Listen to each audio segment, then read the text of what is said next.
What's in the box? I'm Ben from Safe Drive Solutions, your dash cam specialist, and this is the Viofo A119 Mini. So, what's in the box?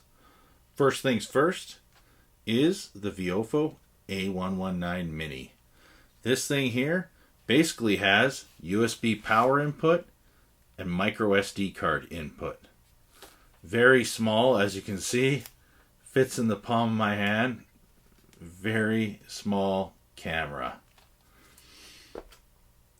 So you get the power cord right here and cigarette lighter cable adapter with an extra USB in case you need to, plug your phone in to charge it.